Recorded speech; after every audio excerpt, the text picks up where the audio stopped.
మోకాళ్ళ ఆపరేషను ఈ లాస్ట్ 30 ఏళ్లలో చాలా బాగా ప్రసిద్ధి చెందింది అండ్ చాలామందికి బాగా ఉపయోగపడుతుంది.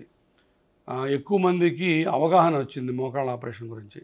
నేను ఇంగ్లాండ్ నుంచి వచ్చింది 25 ఏళ్ల కింద. అప్పుడు చాలామందికి భయాందోళనలు ఉండేవి. మోకాళ్ళ ఆపరేషన్ అంటే మంచాన పడిపోతాం, నడవలేము అని చెప్పి. ఇప్పుడు టెక్నాలజీ బాగా పెరిగింది. తర్వాత చాలామంది డాక్టర్లకి ఎక్స్పర్టీజ్ వచ్చింది. చాలామంది పేషెంట్లకు అవగాహన వచ్చింది. అది ముఖ్యమైన విషయం అన్నిటికంటే. థ్యాంక్స్ టు ది ప్రెస్, మీలాంటి టెలివిజన్స్, పేపర్ల వల్ల మోకాళ్ళ ఆపరేషన్ గురించి మంచి అవగాహన వచ్చింది. సో మోకాళ్ళ ఆపరేషన్ కనపడ్డ ప్రతి వాళ్ళకి చేయం. అది చాలామందికి దురభిప్రాయం ఉంది. సపోజ్ నేను రోజుకు 100 మంది పేషెంట్లు చూస్తే దాంట్లో మ్యాక్సిమం 30 మందికి అంటే 1/3 ఆఫ్ ద పేషెంట్స్కి ఆపరేషన్ అవసరం పడుతుంది. మిగతా వాళ్ళకి అక్కర్లేదు. తర్వాత ఈ మోకాళ్ళు అరగడం 4 స్టేజ్లు. 4వ స్టేజ్లోకి వచ్చినప్పుడు ఆపరేషన్ కుదురుతుంది. ఆ 4వ స్టేజ్కి వచ్చినప్పుడు ఎట్లా గుర్తుపడతామంటే పేషెంట్ నడక మారిపోద్ది, చాలా నొప్పులు ఉంటాయి. తర్వాత ఎక్స్రే తీస్తే ఎక్స్రేలో జాయింట్ స్పేస్ మొత్తం కొలాప్స్ అయిపోయి ఉంటుంది. చాలామంది గ్యాప్ వచ్చింది అంటారు. గ్యాప్ పోయింది. గ్యాప్ ఉంటే మంచిది మోకాళ్ళకి. సో కాబట్టి అట్లా 4th స్టేజ్లోకి వచ్చినప్పుడు ఆపరేషన్ పడుతుంది. తర్వాత ఆపరేషన్ మీద చాలా అపోహలు ఉన్నాయి.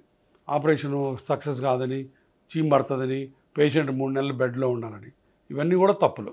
ఆపరేషన్ అయిన 2వ రోజే నడిపిస్తాం, నెంబర్ 1.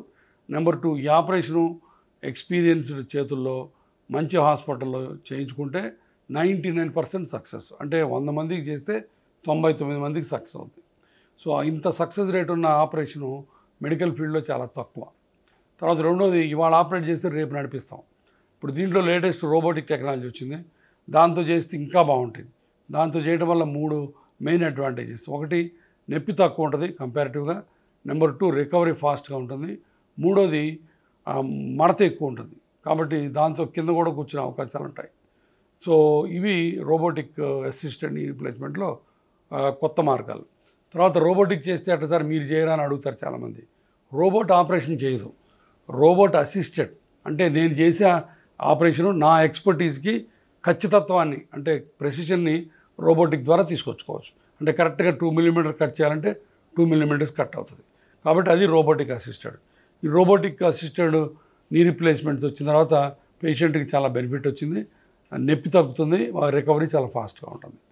తర్వాత ఈ ఆపరేషన్ ఇందా నేను చెప్పినట్టు 99% సక్సెస్. ఆపరేషన్ 2 రోజులు నడవచ్చు. 1 నెల 2 నెలల్లో కంప్లీట్గా రికవర్ అయిపోయి అన్ని పనులు చేసుకోవచ్చు. చాలామంది ఆపరేషన్ అయిన తర్వాత ఏమేమి పనులు చేయొచ్చు చేయకూడదని అడుగుతారు. ఆపరేషన్ అయిన తర్వాత అన్ని పనులు చేయొచ్చు, ఒక్క ఇండియన్ టాయిలెట్లో కూర్చోవడం తప్ప మిగతా పనులన్నీ చేసుకోవచ్చు. తర్వాత రోజు 2 సార్లు ఎక్సర్సైజ్ చేయాల్సి వస్తుంది. ఆ ఎక్సర్సైజ్ కూడా చాలా సింపుల్ ఎక్సర్సైజ్, అవి చేసుకుంటే సరిపోతుంది. సో ఇది మోకాళ్ళ ఆపరేషన్ మీద ఒక కూలంకషమైన విషయాలు. 2 మోకాళ్ళకి ఒకసారి ఆపరేషన్ చేయించుకోవచ్చా అని ఒక ప్రశ్న. 2 మోకాళ్ళకి ఒకేసారి ఆపరేషన్ శుభ్రంగా చేయించుకోవచ్చు. నేను ఆడ పేషెంట్లు వస్తే వాళ్ళకి ఏం చెప్తున్నానంటే, అమ్మ 2 కాళ్ళకి చేయించుకో, 2 చేసినా 1 చేసినా నొప్పి ఒకటే, 1 నొప్పిలో 2 అయిపోతాయి, కవల పిల్లలు పుట్టినట్టు అని చెప్తాను. సో అదే పోలికలో 1 పెయిన్లో 2 మోకాళ్ళు అయిపోతాయి. కాకపోతే ఈ బ్రెయిన్కి తెలియదు 1 కాలు చేయించుకున్నావా 2 కాళ్ళు చేయించుకున్నావా అని. కాబట్టి ఒకే నొప్పి ఉంటుంది, ఒకే రీహాబిలిటేషన్ ఉంటుంది. కొంతమంది భయపడతారు 2 కాళ్ళు చేయించుకుంటే అసలు నడక బాగుద్దామో నడవలేమో అని. అదేం తప్పు. 2 చేయించుకుంటే ఇంకా బ్రెయిన్కి ఈజీ. ఎందుకంటే మంచి కాలు చెడ్డ కాలని తేడా ఉండదు. 2 ఆపరేషన్ చేయించుకున్న కాళ్ళే కాబట్టి 2 మీద ఈక్వల్గా బరువు పడుతుంది. సో కాబట్టి రీహాబిలిటేషన్ ఫాస్ట్గా ఉంటుంది. కాకపోతే 2 కాళ్ళు ఒకసారి చేయడానికి అందరికీ కుదరదు. ఉదాహరణకి 70-75 ఏళ్ళు దాటిన వాళ్ళకి చేయం. అట్లానే హార్ట్ అటాక్లు, అంతకుముందు లంగ్ ప్రాబ్లమ్స్ ఏమన్నా అంటే కోమార్బిడ్ కండిషన్స్ అంటారు, అవి ఉంటే కూడా చేయం. ఎందుకంటే ఒక్కోసారి ఎనస్థీషియా కాంప్లికేషన్లు వస్తుంటాయి కాబట్టి. బట్ ఓవరాల్ 65 లోపల ఉండి మీకు మేజర్ మెడికల్ ప్రాబ్లమ్స్ లేకపోతే 2 కాళ్ళు ఒకేసారి చేసుకోవచ్చు. మంచి రిజల్ట్ వస్తుంది, చాలా బాగా నడుస్తారు. సర్జరీ చేసిన తర్వాత ఫిజియోథెరపీ కొద్దిగా గొప్ప అవసరం. కొంతమందికి ఎక్కువ రోజులు పడుతుంది, కొంతమందికి తక్కువ రోజులు పడుతుంది. కానీ అస్సలు ఫిజియోథెరపీ లేకుండా కష్టం. కొంతమంది డాక్టర్లు కొన్ని ప్లేసుల్లో 0 ఫిజియోథెరపీ ఆపరేషన్ని కొంతమంది బాగా అడ్వర్టైజ్ చేసుకుంటున్నారు. అది నా ఉద్దేశంలో చాలా అర్థం లేని అడ్వర్టైజ్మెంటు, తర్వాత చాలా అన్ఎథికల్ అడ్వర్టైజ్మెంటు. అసలు ఫిజియోథెరపీ అనేది చాలా చాలా ఇంపార్టెంట్.